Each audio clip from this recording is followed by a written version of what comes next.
जी शौकत यूसुफ ज़ई साहब, ये जो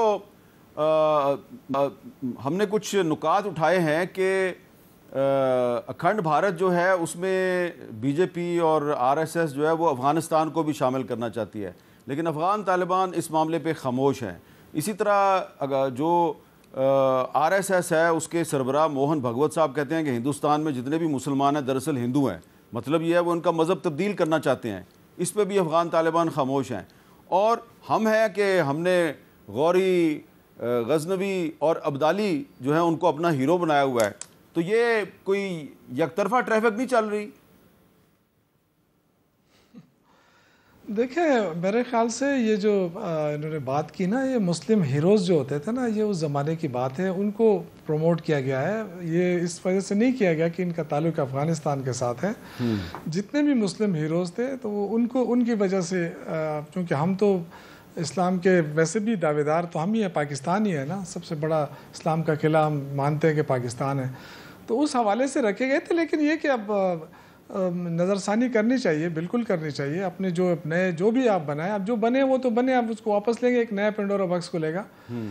दूसरा जो ये आपने कहा ना इंडिया के हवाले से, देखिए इंडिया का तो मसला यही है कि जब भी इलेक्शन होते हैं वो अपना एक स्टांस जो रखते हैं, जो मुसलमानों के ख़िलाफ़ जो जहर उगलते हैं वो तो करते रहते हैं। अब बिहार का इलेक्शन जब तक नहीं होगा, ये पाकिस्तान दुश्मनी जो है अरूज पर रहेगी। तो ये तो हमें वैसे ही अलर्ट रहना पड़ेगा पूरे उसके अब नवंबर तक, जब तक ये इलेक्शन नहीं होते बिहार का। अब देखें ना, वहाँ पे उन्होंने कितनी बड़ी चीटिंग की है मोदी सरकार ने, कि वहाँ पे उन्होंने जो इलेक्ट्रल लिस्टें थी वो बदल डाली हैं, उसमें से मुसलमानों के वोट खारिज कर दिए हैं, जो मुर्दा लोग थे उनके वोट शामिल कर दिए हैं। तो ये चीटिंग तो उन्होंने वहाँ इस हवाले से भी की है, जो प्री पोल रेगिंग होती है कि जी मुसलमानों को निकालो ताकि जो वोट है उनका कम हो जाए।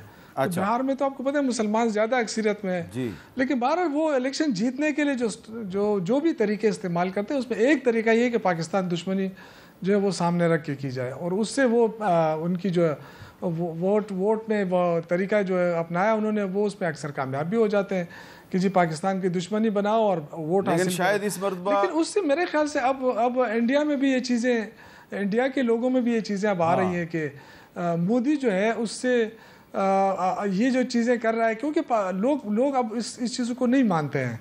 अब आहिस्ता आहिस्ता लोगों के अंदर ये अवेयरनेस है कि पाकिस्तान के साथ दुश्मनी रख के उनको क्या मिल रहा है। जी ठीक है, पाकिस्तान जो इंडिया का आम आदमी है वो तो सफ़र हो रहा है। जी अच्छा, कियानी साहब, मैंने ज़रा एक सवाल मुख्तलिफ करना है आपकी जो पोर्टफोलियो है उसकी मुनासबत से, कि ये जो हम मुसलसल हालत जंग में हैं, पहले इंडिया के साथ लड़ाई की उसमें हम जीत गए, उसके बाद एक अफ़गानिस्तान के साथ मुहाज गर्म कर दिया है, हम मुसलसल हालत जंग में हैं, और हकीकत में तो ऐसा लगता है कि हम कई दहाइयों से हालत जंग में हैं।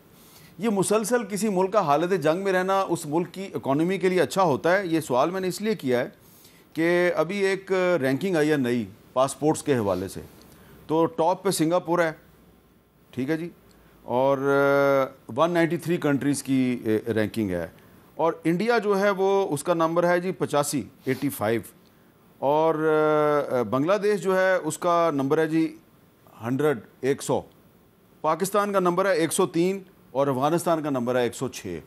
तो हमारे अफ़गानिस्तान से जितने भी इख्तलाफात हैं, लेकिन पाकिस्तान और अफ़गानिस्तान का पासपोर्ट करीब करीब है, एक 103 नंबर पे है, दूसरा 106 नंबर पे है, और इंडिया जो है वो 85 नंबर पे है। ये हमारा मुसलसल हालत जंग में रहना, ये बतौर वज़ीर ख़ज़ाना आप इस पर क्या तबसरा करेंगे? जी मीर साहब, देखिए यकीनन आई थिंक आपकी जब तक सिक्योरिटी हालात परफेक्ट ना हो तो यकीनन उसका एक असर होता है, और ये चैलेंजेस हमने फेस किए हैं, मगर अल्हम्दुलिल्लाह साथ ही साथ हमारी कौम एक बड़ी रेजिलिएंट कौम है। इन जंगों से गुज़र के हमने एक रेजिलियंस भी दिखाई है।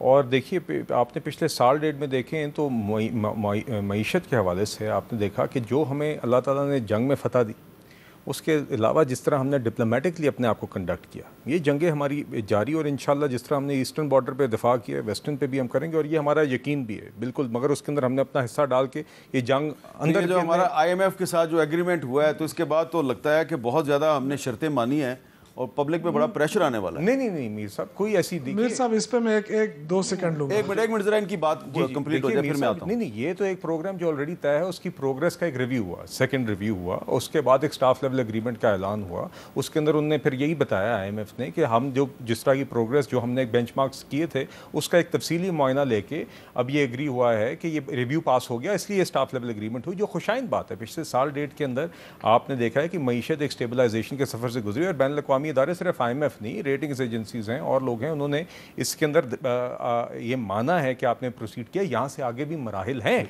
हमने अपनी एक्सपोर्ट्स बढ़ानी है। और मगर साथ साथ आपकी इन्वेस्टमेंट का एक माहौल बेहतर हो रहा है, जो आपकी ग्लोबल स्टैंडिंग अब बेहतर हो रही है, वो इन्वेस्टमेंट अपॉर्चुनिटीज़ में ट्रांसलेट कर रही है। UAE से भी एक बैंक ने अभी यहाँ पर लॉन्च किया, रिकोडेक में हम इन्वेस्टमेंट देख रहे हैं। सिर्फ 2 मिसालें, माहौल बन रहा है। इंशाल्लाह अपने मुल्क के अंदर भी रोजगार के मौके बढ़ाएंगे, एक्सपोर्ट भी बढ़ाएंगे। 30 सेकंड रह गए जी, शौकत यूसुफजई साहब।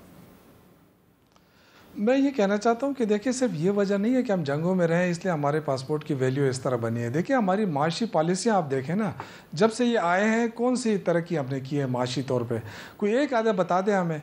कर्जे लिए है ना, पहले कहते थे इमरान खान ने 26,000 का कर्जा लिया, इन्होंने 33-34,000 अरब का। तो ये वही काम करे ना जो अभी भी कर्जों पे चल रहे हैं। एक्सपोर्ट में कोई इजाफा नहीं हुआ है, एक्सपोर्ट में इजाफा नहीं हुआ है। इन्होंने इम्पोर्ट छुपाई, वो फिर IMF ने निकाल के दी इनको कि ये क्यों छुपा रहे हैं। तो देखिए, इनकी जो माशी पॉलिसियां है ना, उससे आम आदमी को कोई फायदा नहीं हुआ। 1 रुपए का फायदा मुझे बहुत बहुत शुक्रिया। जब से ये आए हैं इन्होंने कोई बिजली में। शुक्रिया बिलाल अजहर कियानी साहब और एजाज चौधरी साहब, आप तीनों का बहुत शुक्रिया।